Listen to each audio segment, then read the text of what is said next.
जो थे, उन्होंने उनके हृदय में भगवान का भाव प्रकट हुआ और उन्होंने एक चूतरा यानी चबूतरा स्थापना की और उन्होंने फिर धीरे धीरे सेवा करना प्रारंभ किया और इष्ट देव उनके अच्छे प्रबल हुए, जिससे लोग धीरे धीरे जिनके मतलब फायदा होने लगा ईश्वर से, उस खाकुल देव जी से, तो लोग आने लगे जातरू के रूप में। और फिर उसके बाद उनके जो उत्तराधिकारी के रूप में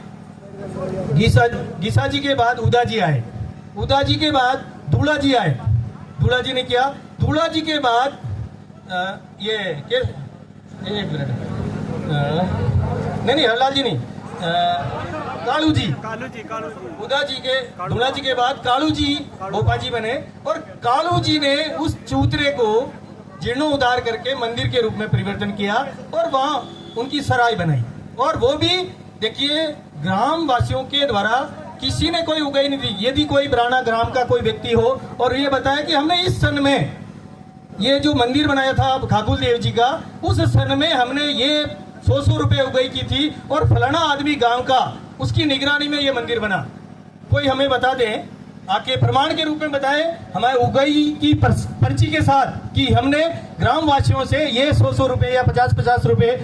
पुराना ग्राम में हर समाज के लोगों से इकट्ठा करके हमने मंदिर बनाया, ऐसा कोई प्रमाण के साथ हमको बता दे, हम मान जाएंगे कि वो ग्राम वासियों का मंदिर है। बाकी ये सत्य है कि गीसा जी से इन्होंने चूतरा स्थापित किया, चूतरे के बाद उदा जी, धूला जी और धूला जी के बाद कालू जी और कालू जी के बाद हरलाल जी आए और हरलाल जी ने फिर इसमें फिर जीर्णोद्धार किया। और ये जो पैसा जो मंदिर बना, हरलाल जी ने अपनी जेब से नहीं लगाए। देखिए जिन खाकुल देव जी के जात्री जिनको फायदा हुआ वो लोग आए और उन्होंने दान वगैरह पैसा दिया, और जो बाहर गेट बनाया हुआ है वो भी उनके दान से पुण्य से उन लोगों के जिनके फायदा हुआ, खाकुल देव जी ने उनको फायदा किया, उन्हीं लोगों ने बनाया है।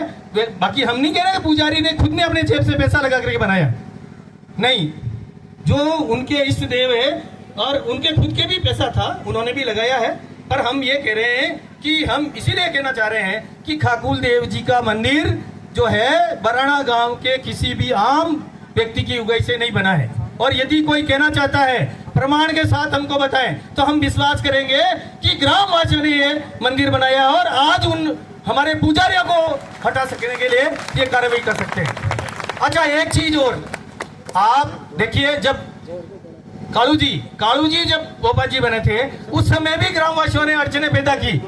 नहीं की, किसी को ध्यान में हो तो कोई बुजुर्ग लोग उस समय भी उन्होंने अड़चन पैदा की कि हम इस गोपा को हटाएंगे ठाकुर जी, क्योंकि आवक दान ज्यादा होने लगी और इसको हटाएंगे। तो ये भी पहले, आज नहीं, ये पहली घटना हुई है, पहले भी उनके साथ ये वारदात हो चुकी है। इसलिए हम चाहते हैं कि हमारे जो गोपा जी है उनको पूर्ण रूप से स्थापित हो, वो उनका निजी मंदिर है, हम इसी आधार पे हमारी आस्था का केंद्र है और सब लोग आते हैं। अच्छा एक चीज बता दीजिए, हमारे इलाके में और दलितों के कितने पुजारी हैं, किस मंदिर में हैं, कहीं है क्या? और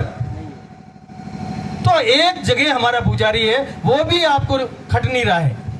और सब लोग नहीं कर रहे हैं। हम ये नहीं कह रहे कि पूरा बराना गांव मिलकर के कर रहा है या हम किसी व्यक्ति विशेष को लिए नहीं कर रहे हैं। एक दो सामाजिक तत्व हैं जिनको लगा कि हाँ यार ये इनके इनकम ज्यादा है और ये दलित पुजारी है, इसको हटाया जाना चाहिए, और एक षड्यंत्र बनाया और षड्यंत्र के माध्यम से ये इस तरह की घटनाएं कारित की है। इसलिए हम इस संवेदना के साथ इकट्ठे हुए हैं कि हम आए इसीलिए हैं कि गोपा जी के परिवार के साथ 14 तारीख को जो घटनाएं हुई उस पे हमने एफआईआर दर्ज करवाई, गोपा जी के परिवार ने एफआईआर दर्ज करवाई। उस एफआईआर में आज दिन तक गिरफ्तार नहीं हुए। जो हमारी मांगे हैं वो हम बाद में बताएंगे। अब मैं एक एक करके निवेदन करूंगा भक्तों को कि वो आए और सीमित रूप में अपना उद्बोधन दें और हमें लाभान्वित करें। मैं सबसे पहले अपनी